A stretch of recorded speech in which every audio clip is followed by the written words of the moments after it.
Hi guys! Papakita ko lang po sa inyo ang ating simple tutorial ng ating Wilson Air Cooler. Panoorin niyo po para meron kayong alam. Check mo. Sige, labas mo lahat.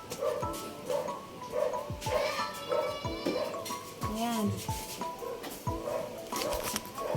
Ito yung pan niya.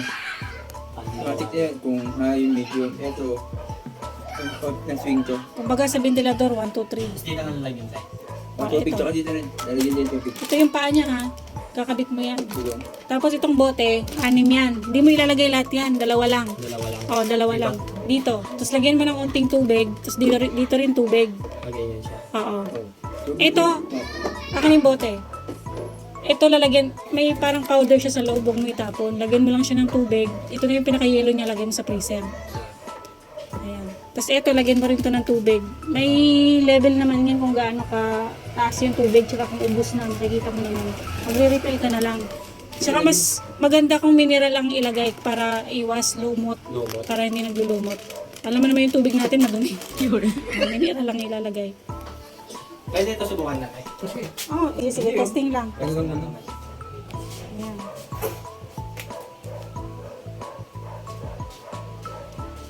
Yan yung 1.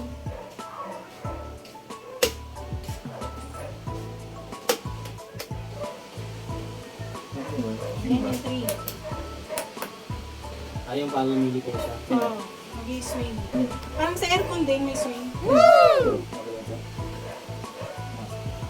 Swing siya. Huwag mo pala ano, steady mo lang. Pwede. Kung ayaw mo mag-i-swing, steady lang. Tapos ito, yung pag nilagyan mo na ng yellow. Oo. Ganun lang kadali. Bawal yung yellow na talaga. Pwede? Pwede. Dito? Yung cube. Maliliit lang. Pwede rin sa ilaw, lagyan ng ilalim. Ito talaga din yung... Oo, pwede ka maglagay dyan. Oo. Hindi yan tinatanggal ha. Mamaya tatanggalin mo yan. May upos kasi dyan. Di mo tinatanggal. Hindi. Hindi natin gagawin lang siya. Ganyan lang siya. Gagawin lang siya. Ito naman yung... May tubo yun eh. Ganun lang. Ako naman dadala na ito.